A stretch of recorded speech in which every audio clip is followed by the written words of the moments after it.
kushughulika na adui wa familia au ukoo aliyeingia agano la uchawi na uganga. Bwana apewe sifa. Bwana Yesu asifiwe sana. Tuliangalia hapo tukasema, tambua umezaliwa kwenye familia au ukoo wa namna gani. Umeelewa eh?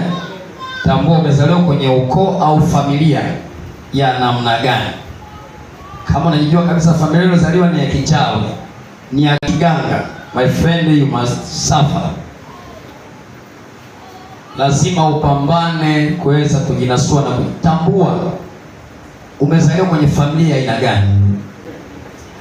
Ya pili, mtambue mtesi anayetesa familia au ukoo wenu. Tunazungumzia namna ya kushughulikia. Moja, jua umezaliwa kwenye ukoo wa namna gani. Kama ni ukoo wa kuabudu mizimu, mashetani, kuna wachawi, kuna waganga, hapo lazima rafiki yangu ujifunge kibwebwe. Kuto kufanikiwa kwako, kustawi kwako, unajua kabisa, amena, kuna shughuli huko. Ya pili sasa, mjue mtesi. Wengine wanasema anko, mwingine bamdogo. Hii tunajua kabisa bamdogo na yetu logaga. Kwa ushamjua ni bamdogo. Sasa hatushindani vita kwa jinsi ya mwili,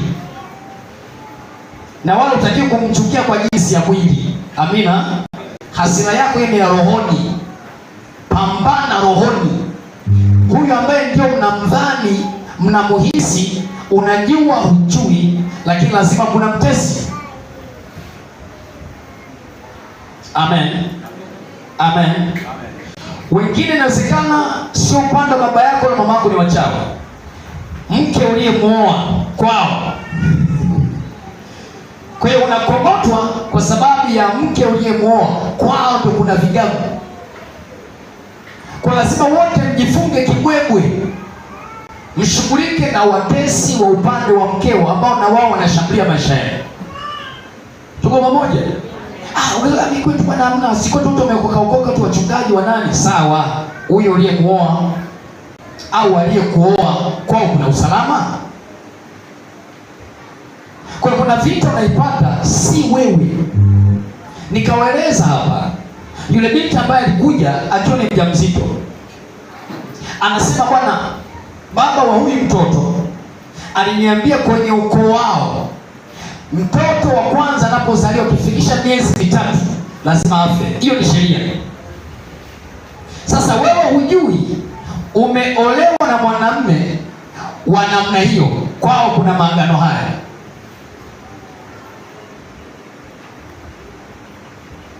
Mkutane wapi? Facebook. Akani request friend, tukaanziaga hapo Messenger. Kweli kwao unakujua vizuri, kwao unawafahamu vizuri. Wapi tukutane daladala, tukabadilishana simu.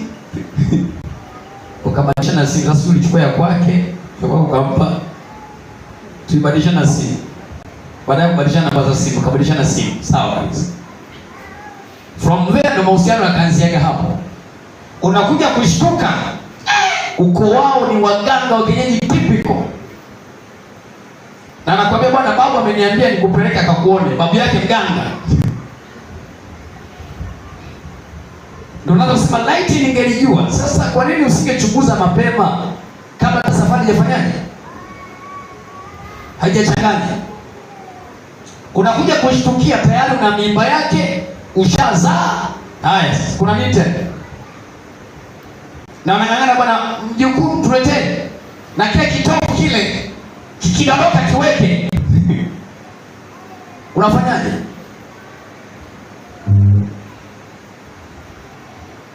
Na waasa mabinti na vijana wangu ambaye bado hamjaingia kwenye hili.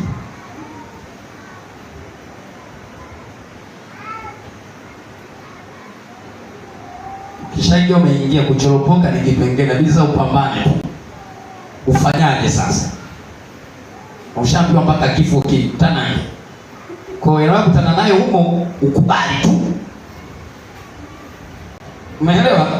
Maji ndio ushavulia nguo, uyaoge tu.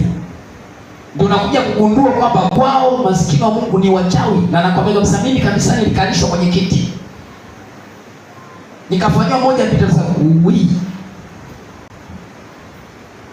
Unashangaa vituko vinavyotokea huko, unajiuliza shida nini? Afu umeokoka. Kuokoka sio shida, yale ya kwao kule yalishashughulikiwa.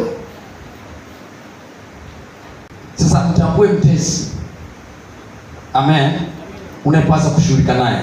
Kwenye Esta sura ya 7, Esta anaulizwa na mfalme Ahasuero, nini haja ya moyo wako Esta? Hata nusu ya ufalme wangu nitakupa. Yeye hana shida ya fedha yake wala ufalme wake. Shida yake yeye, Hamani aliyoandikia waraka wa Wayahudi kuuawa, afanyaje? Ashughulikiwe. Sasa haja yangu bwana ni moja tu, kuna mtesi tena ni adui, katuuza tuuliwe mimi na ndugu zangu. Akasema, nani alithubutu moyoni mwake kufanya hili kwa mke wangu? Akasema, ni huyu Haman. Wewe adui yako unamjua? Akasema, ni huyu Haman, mtu mbaya kabisa.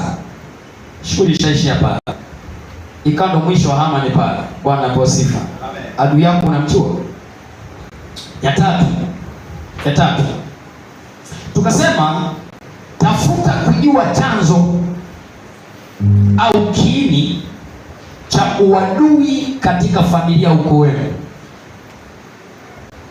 Wewe unashangaa tu mkubwa na mdogo huku ni vita, na unaambiwa ni ole ni kwani unaenda kwa mkubwa. Simekuta hizo familia. Sasa unajiuliza, watoto mkubwa na mdogo hawaongei, na ninyi mmezaliwa mnamezeshwa tofauti zao. Wewe tafuta kujua kiini, kwa nini huku na huku wafanyaje, hawapatani. Ndio uzuri na utamu wewe kuokoka. Sio na wewe umeokoka unaendeleza uadui uliokuta.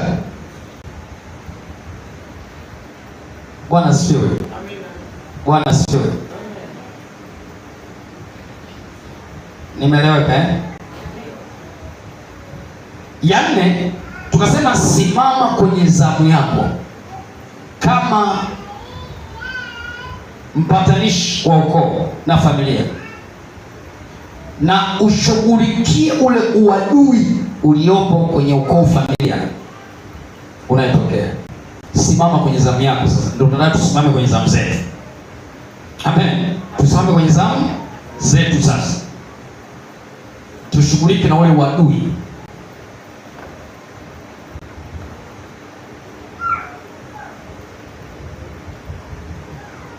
Amen.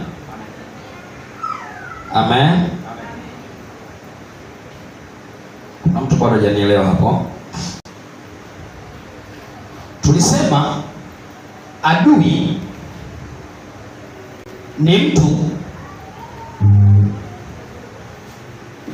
anayesababisha uharibifu au ni mpinzani juu ya jambo fulani la kimafanikio. Huyo ni adui. Tunazungumzia adui wa familia au ukoo. Ukitaka wewe kuolewa, yupo ambaye analeta mambo yake usiolewe, huyo ni adui, anakupinga. Amen. Tukasema adui ni mtu aliye kinyume chako katika mambo yako unayoyafanya na kukuzuia au kukupinga usifanye jambo fulani. Huyo ni adui. Lakini nazungumzia wa familia. Chanzo ni wapi? Familia. Tulimuona Yusufu na ndugu zake wakina Reubeni walimchukia moja. Okay. Ya Mungu. Okay. Tukasema vijue vinavyosababisha uadui kwenye familia au ukoo. Nini kinachosababisha watu wasielewane, si ndio?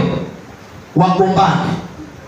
Ya kwanza tukasema ni kutokana na wivu. Ndio nadhani tukiangalia pale, si ndio? Kutokana na wivu kati ya wanafamilia au ndugu kwa mtu anapofanikiwa kustawi, si ndio? Tuliona kwa habari ya Kain na Abel, si ndio? Alimuonea wivu ndugu yake. Tukaona kwa habari ya Lea na nani na Rahel. Lea anazaa, Rahel amefungwa tumbo. Alimuonea nini? Wivu. Kwa kuna watu kwenye familia, wewe unapoinuka kimafanikio anakereka. Na wewe ndio umesaidia familia yake, umesaidia watoto wake, afu bado anasema anajiona na hela. Anakwenda kukoroga ufilisike. Afu anasema tuone itakuwaje. Kwa sababu ya wivu anajifanya mijenga. Anifanya na gari. Ndio maana nikasema Mungu anapokubariki na kufanikisha, usiwe mtu wa PA kutangaza na maombi yako kulambalamba midomo hayo. Kwa sababu ukikutumia kombola, wewe ni wajana. Iwe ni wewe na Mungu wako. Waje washuhudie tu tayari na mjengo wako. Oh jamani, tunataka nianze kujenga, nashukuru Mungu na kiwanja nataka nianze kujenga. Utaisha kwenye msingi, miaka 10 msingi uinuki. Kila ukipata hela, ngome imezama. Kila ukipata hela ajenge yeye nani? Atapata hela, akipata tu hela magonjwa. Matangazo. Wakuone na wakujue. Kaa kimya, ukikaa kimya na kusaidia nini? Unapungukiwa na nini? Fanya mambo kwa kimya kimya. Tukasema ni kutokana na mtu kuwa na hatima kubwa au nyota kubwa inayong'aa kuliko ndugu zake. Kwa kinachosababisha wadui uchukiwe, ni hatima uliyobeba, sio kitu kingine. Yusufu alipoota ndoto akawasimulia ndugu zake na wenyewe wakaifasiri. Wakasema nake sisi tutakuja wewe tukusujudie. Wamefasiri wenyewe kabisa. Biblia inasema wakamchukia kwa sababu ya maneno yake na ndoto zake. Upo hapo. Hiyo ni chuki ya kwanza. Chuki ya pili, nitakwambia kitu cha kwanza kilichofanya mchukie. Walipojua ujamaa hatima yake ni kubwa kuliko ya kwetu, na sisi tutakuja kuwa chini yake, huyu atakuja kututawala. Nani anataka vitu kama hivi? Ndio baba yao alipowapatia chakula Yusufu awapelekee kule nyikani. Walivyomwona mbali kwa akasema jamani, bwana ndoto anakuja. Bwana ndoto anakuja. Sasa ndugu zangu, tumuue.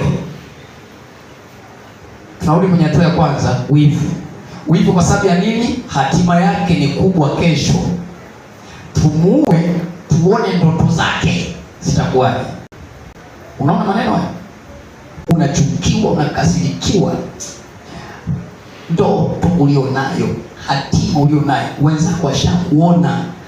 Balaam, Hesabu 24:17 anasema namuona lakini sio sasa, namtazama lakini si karibu, nyota itatokea. Kuna watu wameshakuona, wameshakutazama utakuwa nani baadaye. Wanakukongota leo, wanashindana wewe leo, si kwa sababu ya leo, washaona kesho. Namuona lakini sio sasa. Namuona ujamaa ni milionea lakini sio. Namuona ujamaa huyu ni mfanyabiashara mkubwa lakini sio. Namuona ujamaa ni rais lakini sio. Ila wewe unajiona sasa. Wenzako waone sasa. Kilichomfanya Farao atoe amri ya watoto wa kiume wa Waebrania wauawe, sio wa Misri, Waebrania. Kwa nini? Alishaona kwa Waebrania kuna jamaa litazaliwa huku litakuja kuwatoa siku moja kwenye mikono yao. Sasa hamjui ni nani. Anafanya assumption. Mtoto wa kiume atakayezaliwa uwa, kwa kike mwache aishi. Sababu sijaona kwa kike, nimeona kwa kiume. Uwa. Jamani, upo. Washaona wenzako. Vita unayoipata wameshakuona. Yeye unafikiri ni vita, sio vita tu. Walipomtupia Rahabu kahaba, walishaona atakuwa nani baadaye. Na wapelelezi walipokwenda kuingia pale kumsaidia, tunaona sasa kwenye kitabu cha ukoo wa Yesu unamuona, kwenye mashujaa wa imani wa Ibrania kuna moja unamuona. Sasa utajua shetani alishaona nini kwa nani? Kwa Rahabu. Hakuna mtu anayerushiwa na matatizo, mapepo na shetani ambaye hana kitu ndani yake. Hayupo. Na nyinyi mnasema kabisa mti wenye matunda ndio unafanyaje? Uwezi kwa kongoto, ukiona unatandikwa na kongoto unachukia kulia na kushoto, hatima yako ni kubwa sana. Ila ujijui. Shida yako ni kwamba hujijui. Ya tatu tukasema ni mume kuwa na mke zaidi ya mmoja. Tumeona migogoro mingi, uadui mwingi kwenye familia ni watoto wa bibi mkubwa, watoto wa bibi, ni watoto wa mke mkubwa, mke mdogo. Anapendelea watoto wa bibi mkubwa kuliko wa kwangu. Anapendelea watoto wa mke mwenzangu mimi wa kwangu hawajashonea suti, wa bibi mdogo amewashonea suti. Unaona hiyo shida? Sina ngano tunaelewa ninachosema. Waliotakia familia za namna hiyo wanaelewa ninachosema. Watoto wa mke mwenzangu anawasomesha, mimi wa kwangu hajawasomesha. Watoto wa mwenzangu wanasomesha international, wa kwangu kayumba. Tayari hapo vita. Unakwenda kulongo kule. Uadui ni kutokana na mume kuwa na mke zaidi ya. Sasa mmoja tu mwenyewe uliye naye.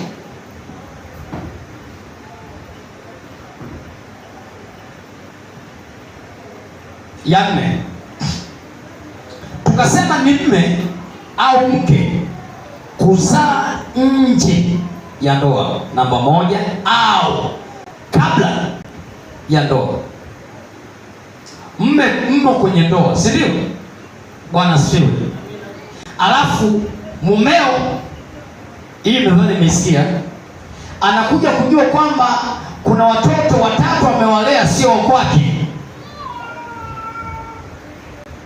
Ulizaa na mwanaume mwingine nje ukasema wa kwake, ikaja kujulikana sio wa kwake, ni flake la nchi.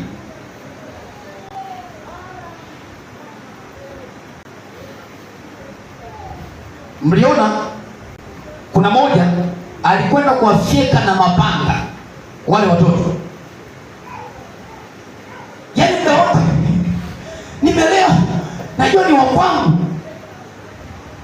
Baadaye swali korofishana vitu gani ndio unakuja kulipula. Unafikiri watoto wako ni wa kwako?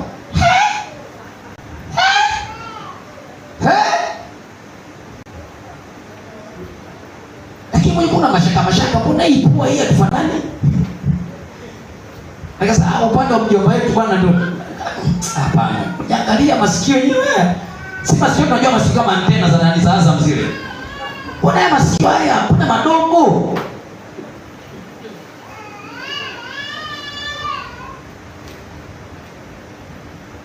Sasa kuna vitu unavikuna. Wamama mnajua kutunza siri. Mnajua. Nyinyi mnajua kabisa hii. Hii nimepachika sio ya kwake. Kuna mahali nafika kwa uvumilivu kana kushinda. Anambia hata hao sio wa kwako hao. Na wewe mwenyewe unajijua kabisa kwenye familia yenu. Unajua kabisa ila hao wawili hawa hatufanani. Mbona sisi pego fupi? Mbona hizi pego ndefu hizi?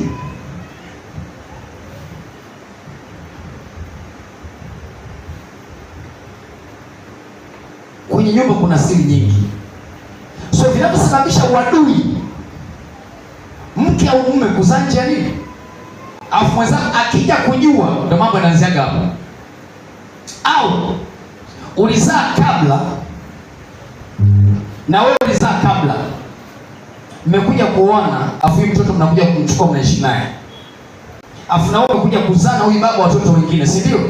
Huyu baba amekwenda kuchukua mtoto wake wawili watatu wa nje aliopiga mechi za away kawaleta home. Afu nashangaa Ismaili anajitutumua kwa Isaka. Afu nataka Sara akuchekee Ishmaeli. Mnaelewa eh? Yaani wewe uliyetotolewa kule umeletwa hapo unataka unyenyesie watoto wangu.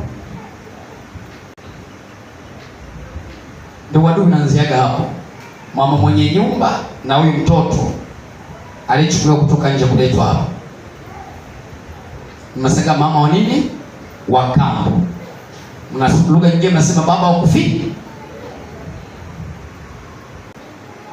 Huna mapenzi na wao kwa sababu wewe sio wa kwao. Bwana asifiwe. Tulikosea kwenye ujana. Muombe Mungu akupe mke au mke atakayekuwa na mapenzi na wewe na watoto wako. Unaelewa nachokisema? Ujana una mambo mengi hati. Kama ukuteleza kwenye ujana, mshukuru Mungu. Ukiwa umepita kwenye ujana salama, hakuna doa, hakuna kovu, mshukuru nani? Ikishatokea hivyo, ulishafyatua wawili watatu, unatafuta sisi kwa leo ameshajipatikana huyu, mwambie Mungu, naomba unipe atakayenipenda mimi na hao watoto wapende vile vile kama atakavyopenda watoto nitakao uzaa naye. Wapo baba wa namna hiyo, si ndio? Yaani hana ile bias. Watoto wa kwake na huyu na watoto alikuja nao anawapenda the same. Hawana tofauti yote. Omba Mungu akusaidie. Na wewe mwana mwenzangu, muombe mke wa namna hiyo. Maana kuna wake misilani. Simwende kwa baba yako. Mimi ndio nakuleta hapo. Baba hayuko hapo, unafyatuka maana kufyatuka. Akiwepo mnafiki mkubwa unajiona kapenda, nafiki mkubwa. Bwana asifiwe. Mmeelewa vyanzo vya wadui? Sasa mwanangu, wewe kama bado usijichanganye anje wewe nimechelewa sana, acha tu nizae. Wewe nakueleza mapema. Usikoleta balaa nyingine baadaye kwa mtoto wako huyo. Kwa sababu shida ni huyo. Atakuja kupata tabu. Tukasema ni kutokana na mtu mmoja kuingia maagano na madhabahu za kishetani